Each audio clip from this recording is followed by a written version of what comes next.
Well, the WNBA just finished another All-Star game. And this was an All-Star game that was, well, a little bit different. As you know, teams have All-Star games, whether it's basketball, football, baseball, whatever. They have their All-Star games. So the WNBA had theirs.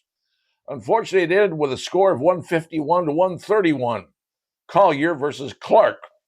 And to be honest with you, that was something I didn't need to see. And I was all prepped, like most folks, to see a good, interesting game. Seeing the best players from each side duking it out, having a good time, seeing who could be the best and winning. This didn't turn out that way. The idea of creating what amounts to as a 4-point shot was an abomination, in my humble opinion. I mean, a 3-point shot, okay, the NBA has it, college has it, I understand that. But a 4-point shot, and then all the players decided, okay, let's just go out there and heave balls up and see where they go. There was no defense. Trust me. There was no defense in that game, just people running around, throwing the ball around, getting somebody in to take another 4-point shot. Players come 36 points a game. All right, that may happen on certain occasions, but, well, what we saw was ridiculous. Now, I guess the thing that probably was the most ridiculous to me as an average watcher, okay? Just keep this in mind. I mean, I got involved with the WNBA because, well, Caitlin Clark, let's be honest, most of us did. We wanted to see her. Well, she's been hurt again. She was sort of coaching from the sideline.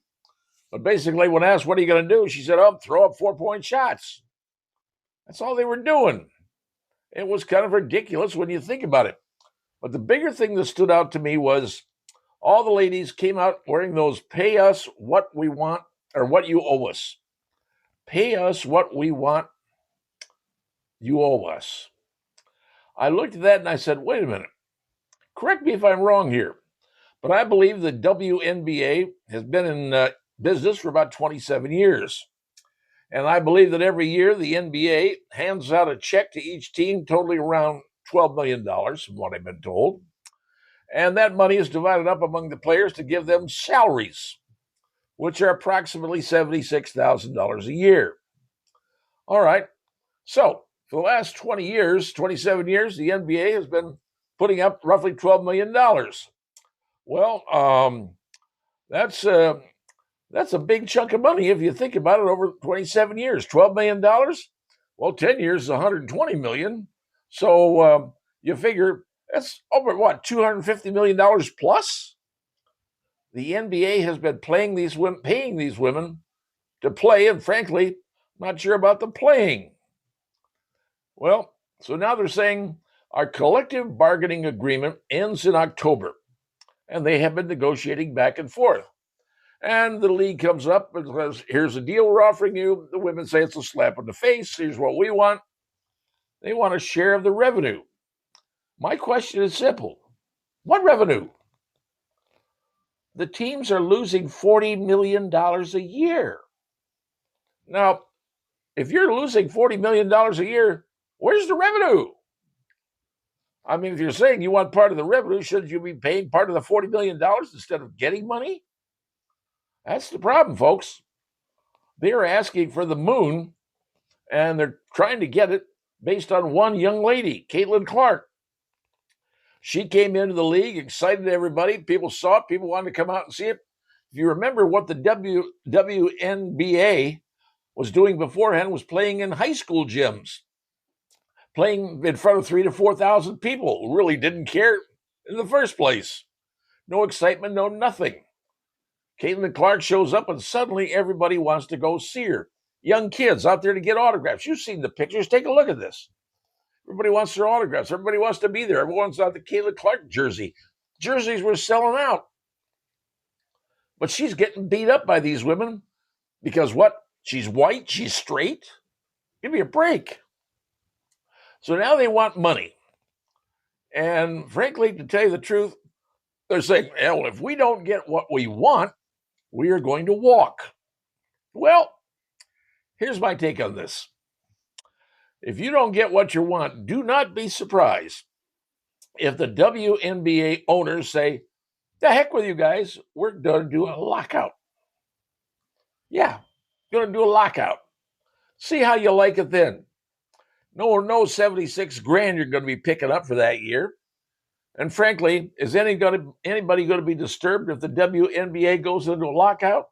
Some will, I assume, yes. But the majority are going to say no. These women were trying to get something they don't have, revenue. So really, yes, I realize the ratings have gone up, but it's for one reason. Anytime Caitlin Clark ain't playing, the ratings drop 50% plus. Reason people show up in the facilities, they want to see Caitlin Clark play, so they got to move into larger facilities. She's your golden goose, and yet you're trying to kill her. You're trying to toss her out of the system because you don't like the fact she's there. She's white, she's straight, and she's playing in a league where virtually 3/4 of you are all black, and probably a majority of you are all hoping to be lesbians. I don't care. That's not the point.